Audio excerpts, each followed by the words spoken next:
Happy May the 4th! Happy Star Wars Day. May the 4th be with you, ladies and gentlemen of the tribe. I hope you guys are living it large and having a great time. Today, we are going to be talking about what is available as part of May the 4th, and we're going to say, you guys are the Bogsdolix. Okay? It's true. Let's do this. So I was pleasantly surprised signing in today to check my mailbox to find out that we have got some mods that I've got a full mod inventory. Anybody else here really struggle with mod inventory? That 500, it's not enough. I like to farm a lot of mods. I like to slice a lot of mods. And it's a lot of work. It's a lot of work, Boisbach. All right, May the 4th. So, we always get some nice juicy rewards every May the 4th because this is Star Wars Day, ladies and gentlemen. So let's take a moment to have a gander at what CG has blessed our inboxes with. First and foremost, we've got a Faye Zara portrait that I'm sure nobody is probably going to use, but Tally Hally have one on the oh, okay, I'm all of a sudden I'm on board. Free drinks? Yep. Sign me up, brother. Given for logging in during May the 4th of 2026. We've also got ourselves a brand new title, Sagrona Tima. Don't know what that means. Somebody let me know in the comments section. Log in for May the 4th. Yeah, we've done that too. 3 Clone Wars Chewie shards, as is tradition for every single thing that comes into the game. We must have our Clone Wars Chewie shards. That is our pound of flesh. We're also getting 5 Omicron ability materials, which is 1/4 of a full Omicron if it is used in a proper game mode, meaning not 3v3. And yeah. So that's okay. 10 Zeta mats, which is nice. They could have upped these numbers a little bit, you know what I'm saying? We could have had a full Zeta, maybe a full Omicron. That would be nice. It's only Star Wars days. 10 million credits, which I obviously need.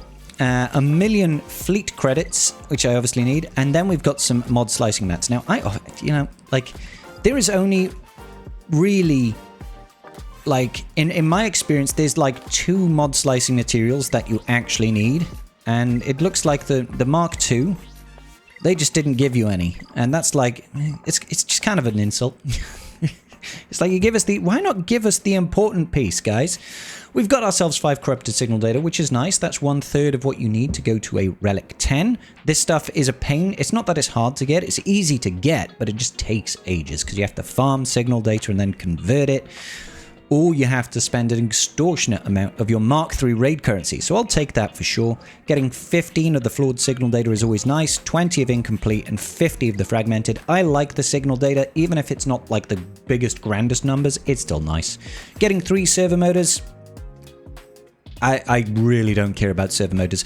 As it stands right now, we don't know what's coming, right? We know that error-based PvP is coming soon, and I'm almost certain that Relic 11 comes with it. I'm almost certain Relic 11 comes with it, which means maybe coaxial servo motors become more important. As it stands right now, it's too hard, in my opinion, to get a significant number of your characters up to like Relic 9, and then also take them to Relic 10, because signal data is too hard to come by, and things like Girder keypads, and impulse detectors, and aero magnifiers, and droid brains, and all that good business, that's too difficult to come by, right? So, for me, that's the real crutch, is that servo motors are easy enough to gather up, at least for endgame, right? Especially if you're a whale.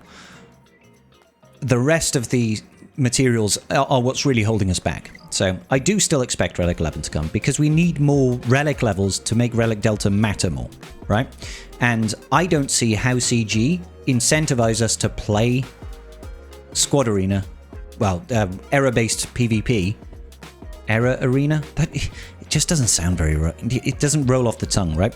So, Era Arena, I don't know how they get us to care about it. Nobody cares about normal Squad Arena, right? So why, if we're just replacing that with an era-based version, the only way they can get us to engage with that is if the rewards are phenomenal or something new that we absolutely need.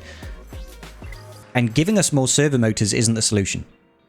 As you can see, like, servo motors are not the crutch here. So it has to be either more droid brains, more Girder keypads, more aeromags, more impulse detectors, more signal data and signal data and signal data and signal data, or Relic 11. So we'll see. We're getting 5 impulse detectors, we're getting 5 aeromags, we're getting 10 Zim biddies, we're getting 10 of the electrium conductors. That's all right. We're getting erodium heat sinks. These things, are basically a non-issue at this point. Thanks to the recent changes to the economy, we don't really need things like carbonite circuit boards and bronzium wirings and chromium transistors and rhodium heatsinks. They're really easy to come by, right? Next up, we're getting 10 shards of Claire, Val, Cinta, Dead Ramiro, Partygasm, KX Security Droid, Yoda and Chewbacca, and Darth Vader's dual end. That's not bad. All of these are new characters, basically. You know, all of them are from, well, almost all of them are from the latest set of marquees. Getting 10 shards of those for free is great. But look at this. This is kind of nifty. We're actually getting mods here. I need to sell some mods. We're getting mods here that come pre-rolled. Health set, 3 rolls of speed at 15. It's got percentile protection, which I probably wouldn't have gone for, but that's okay. Flat health and percentile offense. But getting like the 15 speed, this is better. This is definitely better. 3 speed rolls with 3 offense rolls. That's nice. What do we got? Speed primary defense set with health and defense. That's kind of sexy. What else we got? Potency cross on a potency set with speed, offense, and health. They're pretty good. Again, I probably would have preferred the offense, but this is fine. I can't accept this. I need to sell some mods, right? Right. Sell some mods. Bear with me. All right. We can accept now. Boom. Love to see it. Now, a lot of that, I'm still got... Has anybody else still got muscle memory and still looking for the shard shop over here? It's not there anymore. We just have to go straight through here. Straight through here. We'll go ahead and claim all this because, you know, I have those characters done. What is this for? That must be for something entirely separate. So I'll go ahead and grab that. Now you may notice something a little bit funky-dory currently in my account, and that is because one of the things that I have purchased from this May the 4th has been a whole boatload of crystals. I'm currently sat on 71,000 crystals. That's quite a bit. Sip. And the reason I'm sat on this many is, of course, the coaxium heist, but also May the 4th coaxium heist. This thing is absolutely insane. This thing, essentially, whenever you're spending money in the game, you're earning yourself coaxium to get yourself a bunch of rewards, and you can get things like regular energy, and cantina energy, and zeta mats, and crystals, and omicrons. You can see I've done this 6 out of 10 times. The reason for that is I went to the web store, and in the web store, I don't know if it's going to still be here. Yeah, they've got a May the 4th hoard of crystals. It is $200, which I understand. That is a lot of money to be dropping on a mobile game. I understand that. And it gives you 44,200 crystals. Now, if at any point you're going to buy any amount of crystals, you want to try and buy this thing, if you can. I know it's a stupid amount of money. £200, $200, it's a lot of cash. But it is also the most cost-efficient way of getting crystals. It gives you the best... Wow, I'm not buying it again. We ain't buying that again, tribe. Once was enough. The reason I bought it is I'm using my crystals anyway to get the new marquee characters.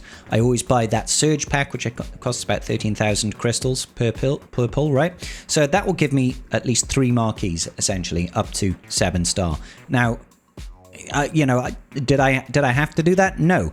I really liked the fact that we had this May the 4th run, Coaxium Heist running at the same time, because that in itself is going to give me additional energy. And of course, what is happening right now, because it is May the 4th, is we have got double drops active during the period. So I got a bunch, I got hundreds, like nearly 1,000 energy of each type from doing that. I plowed it into farming Cantina. I got like... It was something like 60 or 70 of each of the signal data over here. Both of this, the flawed and incomplete. Managed to get a big old chunk of both of those, which was really nice. And I did actually get 2 Omicrons, which was also quite sexy. So, like, combining all those things, getting all the crystals that will pay for the next marquee era, getting the extra energy to give me extra double drops to get me stuff like signal data and all that sort of good business. To me, I was like, yeah, you know what? It's May the 4th. It's Star Wars Day. Gonna treat myself to a bunch of crystals. I feel good about that. Now, what else is going on during May the 4th? Well, we do have a couple of other things. There is a May the 4th crystal coffer over here, which does give you quite a good chunk more crystals than what would normally be purchased for $50. Normally, $50 will get you 7,740 crystals. There's a May the 4th special one that gives you 10,450. That is also, like I said, any purchase that you make in this web store is going to give you that coaxium to help earn additional rewards from the May the 4th coaxium heist, which is kind of cool. We do have the Starkiller Lightspeed Bundle 2 and the Lord of the Sith Lightspeed Bundle 2. These are going to give you everything for Starkiller at Relic 7, which is not bad for $40 if you need these characters. All of them are useful in the game, not quite as useful as they were.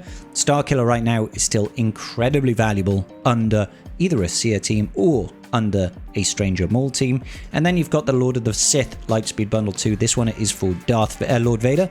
This one is really great as well. Yeah, sure, it is $50, but look, you're getting all of the 501st at Relic 8. You're getting Tusken Raider, I want to say, at Relic 8, Embo at Relic 8, Count Dooku at Relic 8, Zam at Relic 8, Moff Gideon at Relic 8, Newt Gunray at Relic 8, and the BTLB Y-Wing. 5,000 coaxium right there. That's a lot of Relic 8s for $50. That's a lot of Relic 8s. Now, the only reason I don't buy this sort of thing is that I'm only getting a couple of Relic levels here and there, and for me it doesn't have the value, but if you're a newer player, this is still great. This is still absolutely great. There are other things that I can't see right now. I haven't had a look at this. $50 to get 300 of each type of signal data apart from Corrupted. It's not something that I want to spend money on personally, but I actually think the value is there if you want to do it. $5 to get yourself 4 to 12 girder keypads. I don't like, listen, my personal stance is if I'm getting a range of things, I don't tend to buy it. Now, you could probably look at this and someone's, probably Egnard's, I imagine, has done the math to look at it and think, is 4, so if I get the lowest roll, is $5 worth 4 girder keypads? To me, personally, no. Girder keypads are hard to get, don't get me wrong, they are. But I would much rather just be breaking down my materials because I don't really need gear to apply to characters outside of a new conquest unit, right? I'd rather use that to break down than spend $5, you know? I'm sure it's okay, but I don't really want to do it. Same for our droid brains over here. And then we've got a $9.99 one over here, which is basically 5 times cheaper, but it's giving you 10% of the cost. So really, yeah, I suppose that's kind of exemplifies the difference here.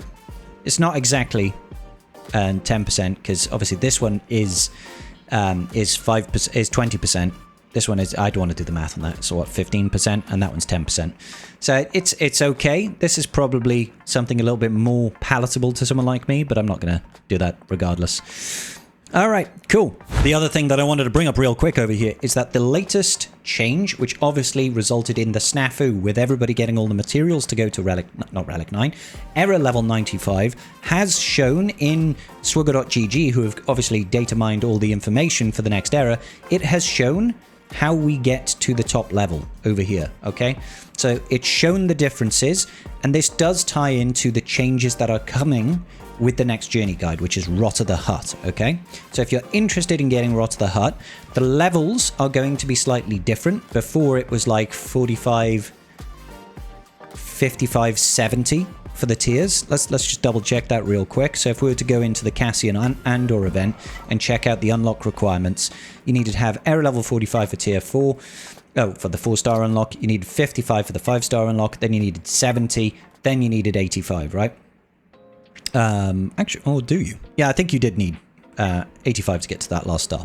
So that is changing with Rot of the Hutt, okay? So we're seeing what those levels are going to be like now. It says 135 here. This actually gets you a Relic 8 unit over here. Now, that is probably going to be obnoxiously expensive. Needing 2,150 and 150 of the Mark 8 Legendary Performance Core and the ability modules, we can't actually check the prices on those in-game, and I don't know if CG are going to adjust those prices in-game, because they've turned it all off thanks to the latest snafu, essentially. But previously, oh, sugar. But previously, I believe these things were like $18 a pop. I think you get like, is it 900? So you need to buy 2 of them per character. So, you know, it's still going to be super, super expensive. However, I don't think you need to be error level 135 to get the unlock for Rot of the Hutt. Okay, so this is the equivalent of going to 95 before. You needed to go to 85. So let's talk about where we need to take characters now. The post with the big update that they released, what, about a week ago now, they said they were adding those 40 freely accessible era levels for all players, giving you more room to grow. So that's why this adjustment, obviously if you take 95 and you add 40, it goes to 135. That's kind of basic math, right? Characters that reach the highest error level of 135, it's going to convert to Relic 8 at the end of the era. 4 additional Colosseum tiers are going to accompany these new era levels. Please note that all players will be able to reach Gear 12 for free with mode engagement. So this saying here is that they're not just adding 40 levels and expecting us to pay for it. You're still going to have that same thing, right? So I'm going to assume that 65 is now going to be level 105. We can actually cross-reference that. So if you look at level 105, you can see that it goes up to Mark 6 performance cores. Mark 7 is the one that requires you to spend money. So as soon as we go beyond, there's still only Mark 6s here. Mark 6s. Mark 6s, Mark 6s, even when you go beyond 105, and you can see it still goes gear 12 over here. So as soon as you hit level 105 is when you get to gear 12, which was where we were before. But it looks like you should be able to go even further than what we used to. Yeah, because the Mark 7s don't come in until era level 112, which gets you 12 plus 4. So it'll have all the left-hand sides and one of the right-hand side pieces. So from a free-to-play perspective, you're actually getting a couple more gear pieces. You're getting the left-hand side of Gear 12 for free by the looks of things, because all of this should be freely accessible. It's only when you get to the Mark 7s that it gets to be paid to play, essentially. Okay, so let's keep on going over here. I want to see Relic 2 is where it used to be. Relic 2 is where 85 essentially was, right? That's the old era system. It looks like the journey guide is probably going to be a little bit further than that, because it's all still Mark 7s. Oh, okay. It's gone up to Mark 8 at 122, but it hasn't got that second piece, 127. So it might be around here that we need to get to for the full 7-star unlock, around 127, because that's when we're seeing the second piece of the Mark 8. And you've always needed to have that. In order to get to 95, you needed to have the Mark 8 performance cores. So I'm going to guesstimate that you need to be around 127 to get the 7-star unlock, unless they change the unlock requirements. Now, I don't think they will. And the reason I say that, let's go full screen. The reason I'm saying I don't think that they're going to increase the cost, this actually feels like it's a slight decrease.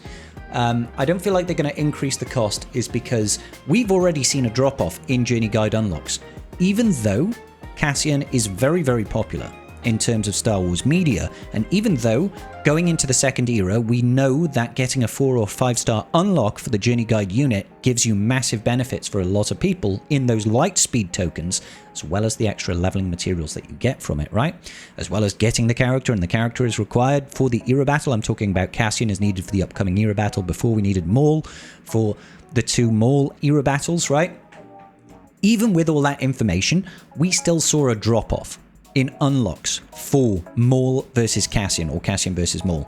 We can check that right here. If we just search for Cassian, go to Cassian Andor Undercover, and we look at player data across the board, 74, let's round that up to 74,000 Cassians are unlocked, right? And now if you look at Maul, whose event is coming back today, I want to say, it might even be out right now by time of recording, 107,000. Okay, so 7,407, that's what a difference of 33,000, right? So we're talking like a 30% drop off in unlocks, even though we are now more informed.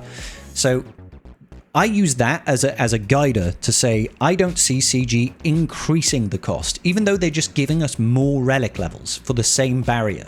It used to be Relic 2, looks like it's going to be Relic 4, Relic 5 now that we get unlocks if you're doing a 7-star unlock for the Journey Guide unit, unless you pay to be further. They're giving us more for the same price point is what it feels like. I don't think they're going to poo-poo on us and say, actually, you're getting more, therefore you need to pay more. Interesting. So I'm feeling pretty good. We're going to find out about this new era very, very shortly. It's coming out in the next day. We're going to see how it all falls out. We're going to see what's happening with this era squad arena. We're going to see what the rewards are, Relic 11. And we're going to go through them there. I'm excited, guys. I always like new updates, new news. Always good things for me. Let me know your thoughts, though. Comment section down below. Lickety-like, clickety-click, clickety-clack, microchips. And I'll see you all in the very next video. Peace out, and may the Force be with you.